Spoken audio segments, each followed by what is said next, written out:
Hey folks, Kelso here with the, I believe, first knife review for my channel. I'm making up for a bunch that have disappeared on the Instagram.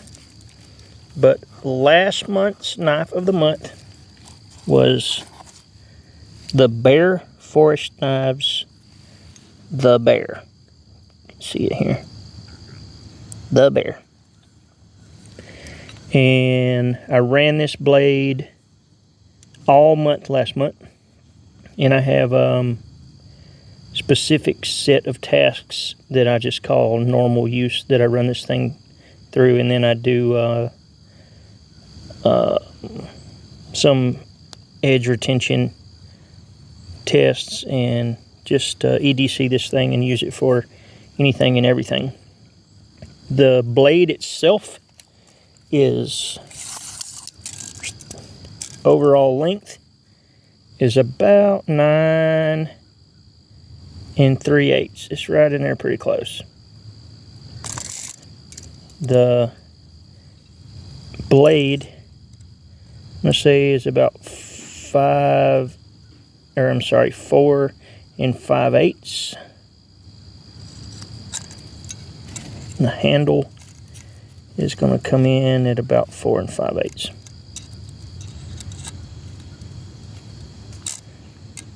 Right in there, depending on where you measure it, but I'm going from the what I would call the longest part here. And it's got a standard barrel style handle on it, so it's not nothing fancy. I like just a plain handle on my knives, but that's personal preference. This is black walnut scales, probably stabilized, I'm sure. And it's got stainless steel lanyard tube and pin here in the front. And the material is 5/32 80 CRV2, and it's got a high saber grind on it. I've went and knocked there's like, it's not a secondary bevel, but they do the grind and then they go back and just touch the edge up, and it leaves a little like a little secondary, no, it's not a secondary bevel, but it wouldn't be where my fingers touch, it'd be where my first knuckle are. There's like a little hump there, and I knocked the fat off of it, was what this knife maker said that I did, which I thought was a good way of putting it. But it just improves edge geometry a little bit. It's more of a one continuous angle instead of having a slight humpty-doo in there. And I just took and went through, I got some of those little diamond files, easy laps or whatever they're called, and I just go through from coarse to extra fine on here and just finish it up on a strop. Edge retention was fantastic, even after I mod the edge. Still no rolls or burrs or anything. I was actually pretty surprised. It got a nice patina on it. Mainly I was using this for green sweet gum and privet, and sweet gum is notorious for putting this little purple and blue stuff on here. But 80 CRV2 is hell-bent on rusting a lot. So the fact that this guy didn't rust much impressed me. But it comes with it has a 90-degree spine on it. I went and touched it up again on the belt sander just to make it a little bit more sharp, I guess. Got a cool half a bear face on there. That's the Bear Forest Knives logo, is this whole bear. Trying to get this camera to do what I want it to. But it comes with this is, it's not stamped. I'm not sure what size.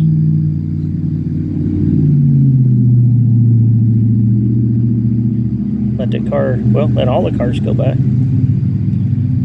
I'm not sure what size JRE sheath this is. It's a really nice sheath. They normally have a stamp right here that says what size it is, and this one just isn't stamped. But this is the dangler version. I guess they all come with a dangler and a ferro rod loop. It came with a 3/8 ferro rod loop, and I just wet the ferro rod loop. How do you focus this thing? There. I just wet it, and then I stuffed this Fire Rod XL from Exotech. It's a 1/2 inch. I just stuffed her down in there and let her dry. And I added this bit of shock cord that goes on there and just kind of helps hold it. But that's the sheath that it comes with. I'm not a huge fan of wooden scales. I just make me nervous. I like to beat on my knives a good bit, and sometimes I get it real close to the material, and when I'm beating, it'll get crooked. It won't stay perpendicular to the material I'm working on. Sometimes when it gets wonky, I'm scared that it's gonna bust it. But I scuffed these up a little bit, and they held pretty good. Of course, they're glued, and good tight pins too, so I probably shouldn't worry as much as I have been, but I like my micarta scales. But I'm going to leave this guy how it is. It's super smooth. After use, it's got a good patina on it also. But very pleased with this blade. It's got good control, even though it's big. You can get down here, random stick, get down here on the end and still carve some stuff, as well as out here on the end for what it is. It's got good control for a large knife. Almost just a random piece of pecan that the dog has been leaving in the holes in the yard. But anywho, pretty cool knife. I really like the blade shape. But, you know, that's personal preference. Of course, that and the way that it feels is personal preference. But, like I said, I like a simple handle. So, this was an A+, in my opinion, for a handle. Because then, regardless of how you're holding it, if you're doing a chest lever grip or however, there's no finger groove. You know, it's the barrel-like handles the same all the way around. That's how I like them. But yeah, Bear Forest knives. Really cool blade. Alright guys, feel free to subscribe. Keep up with the next one. I'm running a Boker this month. Got a bunch of stuff coming from it. I'm going to be talking about it shortly. But yeah, check it out guys. Thanks for watching.